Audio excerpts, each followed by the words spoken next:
Hello, it is Jay here for another waffle. This one in the car, very a la Charlie Heathcote, who is well known for his wool gathering videos, which if you've never seen one of his wool gathering videos, you should definitely check it out. There is a storyteller who can wool gather for a good hunk of time in a most entertaining way. I try and space these out because my limited abilities. But let's waffle today in where I can find some time for waffling. It's been semi-busy weekend, and it's a bit of an uproar at Shea Manor, where the deck is had another spurt of activity, so they're banging away there. So I figured, okay, I just got out of my physio for the month, which where Joel puts me on the table and really gives all those muscles a squashing, and definitely seems to really help. Actually, what really helps is he gives me exercises to do. I have a slight scoliosis in my back, which ends up me torquing my back, and if I'm not careful, if I don't attend to it, I end up tweaking my back, and then then I'm not good for much. I'm not good for much. And since I've seen Joel, he's given me exercises which I have very diligently, pat on the head for Jay, done those exercises every single day, and it's like, wow, it's been great. You know, it's not like I'm not like cured and have the supple body of a 20-year-old or anything, but I'm functional. I'm a very functional 50-plus-year-old gentleman who has a semi physical job where it's good that I can, you know, I can do various things, and also I can mow the lawn at home and do little spaces of weeding done, and it's like that's all really good. So those, as Steve Donahue would say, or those are my aches and pains, or they're fairly reduced aches and pains. And I feel very lucky that I've got a job where it doesn't, my health coverage doesn't cover the physio, but it supplies me with the money to be able to actually to pay for this. At least once a month is something that I can afford, and seems to be about what I need for as long as I'm doing my exercises. Sort of like, if it's more what I put into it more than what I'm paying for, is definitely the case. I guess as healthcare goes, up here in Canada, of course, we always hear what's going on down in the States, and the whole overturning, or the rumored overturning of I guess the leak about Roe versus Wade getting overturned. That usually sparks in Canada a thing where you get you get the kind of asshole stuff, like, well, what strikes me as asshole stuff of federal politicians here saying, oh, of course we'll be open, we'll let Americans who need abortion services come up here, and it's like, that is a Canadian politician being a Canadian politician, and Americans are always free to come up here and use our healthcare services, at which point we'll charge them through the nose for it, invariably. That is what happens. And I mean, that sort of misses the whole point of this being a whole accessibility thing, that abortion bans on safe abortions are something that is attacking women who can't afford, people who can't afford to travel, who can't afford the whole private stuff. That's who this is going for. So, yeah, rich Americans who can afford to come up to Canada and pay for procedures here. Yeah, that's sort of missing the whole point.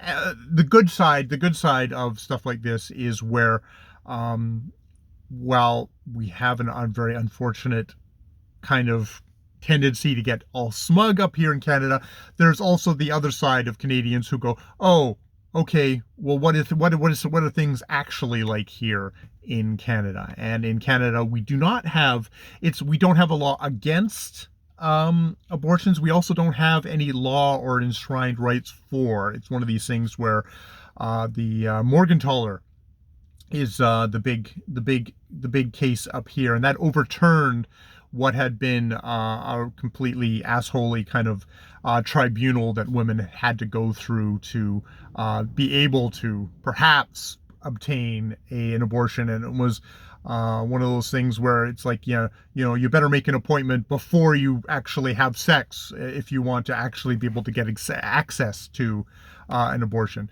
That got overturned. But that hasn't been sunshine and roses at all.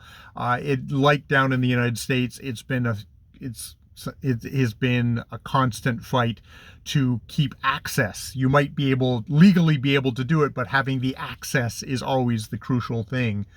And I was talking about this with Ja, and she's like, she wasn't actually quite sure whether here on Vancouver Island, where I live, you actually can get an abortion, or whether you don't have to go to the mainland to actually get one. And I'm an old dude, so why I have no idea of what the situation is for if you're somebody who needs an abortion on Vancouver Island. I do know that people it's rural, indigenous, people without money are the ones, just like in the United States, are the ones who have the most difficulty and the most need for accessing these services. And yet again, so it's the best thing that we can do, I can do up here, is to just try and educate myself again. I mean, it's one of those tough things. It's like there's so many things that's just like I don't think about it. I don't think, for the most part, I don't think about abortion. I'm a guy. I'm an older guy. I'm not like, I don't have a partner who is,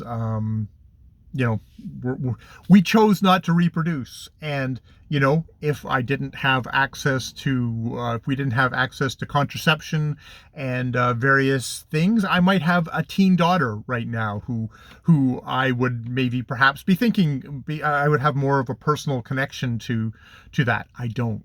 But, it's one of those things of any society is we're only as good as the people who don't have the least amount of power in that society. And that's obviously something that is a continuing battle all over the world, not just the United States. So yeah, I guess that is something a little bit further outside of my own little bubble that I've been thinking about. Finished a couple of books. Gene Wolfe, There Are Doors, his 1988 kind of fantasy novel, a man going into kind of different alternate societies, alternate universes, I guess, going through doors. Gene Wolfe is one of these guys. So the Book of the New Sun is what he's best known for. This is just a standalone kind of contemporary science fiction novel. Contemporary fantasy, I would say. It's a goddess, Laura, that he seems to be going after. And Laura has various iterations in the here and in the there, this other world. Gene Wolfe is one of these guys who, as a science fiction fantasy author, is probably more respected generally than he is loved. I mean, I'm sure the people who love him really love him because he is quite unique. He is one of these guys one of these writers who he's not holding your hand as a reader. He is challenging.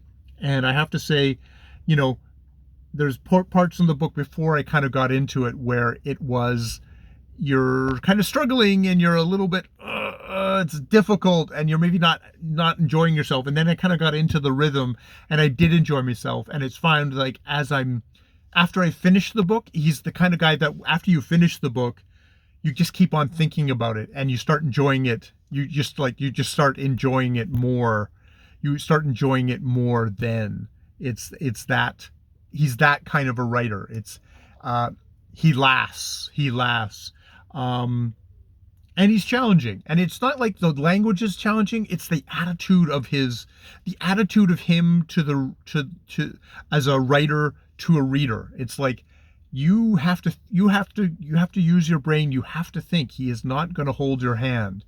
And it's a way that it's the antithesis of sort of maybe a bestseller writer, where a bestseller writer is like, I want to tell you a good story and get you caught up into it, and it is an effortless read. You just kind of go through and it is effortless and entertaining, which is great. But this is like, no, I have a story to tell and you're going to have to work too. We're both going to have to work here. And if you don't work here, it's not going to work. If you don't bring it, it's not going to work. And it's the kind of confidence of like, I'm a great writer. Not arrogantly, I'm a great writer, but I've got enough such interesting stuff here that you're going to work for it and you're going to discover it, and that part of that, you discovering it, is going to be the thing that kind of gets you going there. So yeah, I finished that. I will do a review of it. It's one of these things I'll probably take notes, think about it, and work on it. And it's probably one of his more accessible books too. Just that said, I'm sure somebody who's really familiar with Gene Wolfe is just laughing at me right now, going, one of the easy ones. But yeah, so there's that. I also finished. It's Krazy and Ignatz. It's a collection of Krazy Cat Sunday full page comics of this American cartoonist George Herriman, who worked for the Hearst newspapers. That's where he was carried, and this is like 1927 to 1928, and it's these full page things of, it's a masochistic cat, a sadistic mouse who likes to throw bricks at him, and a officer cop who's bent on protecting the cat who really loves getting hit by bricks, and every time he gets hit by a brick, he's like, oh, my little angel. And it's like kind of a very simple, straightforward premise that Herriman, week after week, is able to get these very kind of amusing, kind of surrealistic. It all takes place in this kind of very surrealistic like Arizona backdrop, which is just really delightful. It actually took me a long time to read it. A part of it is just getting into the language. He uses very much a dialect, especially with Krazy Cat. Krazy Cat speaks in kind of a dialect that you have to kind of start kind of sinking yourself into, and it's also just kind of very wordy, just in general for a cartoon. But it's also got those kind of like, oh, these are Sunday morning comics, and you almost comics that you feel like, oh, I should read one of these a day is sort of the feel. So reading a big hunk of them felt wrong. So it took me a surprising amount of time for what's not like a super long book. It's like it's 2 years of Sunday, 2 years of Sundays is not that particularly long of a process. Really beautifully drawn of these kind of things. And it's interesting how his backgrounds, they just change. That's the surrealistic part of it, is that, like, they'll be chatting, but the backgrounds will just kind of change from panel to panel. And it's not because the dude isn't like an amazing artist who could just probably produce the same thing, but it's like, no, it's just kind of shifting in kind of a slightly dreamlike fast thing. I do wonder about Krazy Cat himself, like whether like Krazy Cat and like Mickey Mouse, are they both coming out of kind of a minstrel thing? I know that Mickey Mouse, like with his white gloved hands, there's sort of a thing of kind of American minstrel thing of process of like kind of blackface and stuff like that. I know that there's some kind of echoes in there. I mean, it's a mouse now, but and just that Krazy Cat is the one who's using kind of the most dialect, the kind of a dialect, which of course I don't know what dialect he is using, because I'm completely ignorant of that. But that's it's an interesting thing. I know that Herriman himself is of mixed descent, out of, I think, New Orleans, of white and, I think, black parents. I don't quote me on that. I just know he's of mixed descent, so he's not just strictly speaking a white guy who is doing something in dialect, which was, 1927, 1928 would be much more acceptable. And it is a just kind of a created kind of dreamlike world. So yeah, I really enjoyed that. That's sort of like some of the kind of the history of comics and cartooning. And I can see, I grew up in the 80s in like reading Bloom County, which had, it's like, oh, okay, Berkeley Breathhead or whatever his name was definitely read a lot of Krazy Kat, or was influenced by that. So yeah, that's been enjoyable reading going forward for now. All right, well, I've probably waffled enough, and I better go off and get home and get some Monday dinner going. Monday is my Sunday, so that's why I'm waffling now. All right, I've been Jay. More videos later.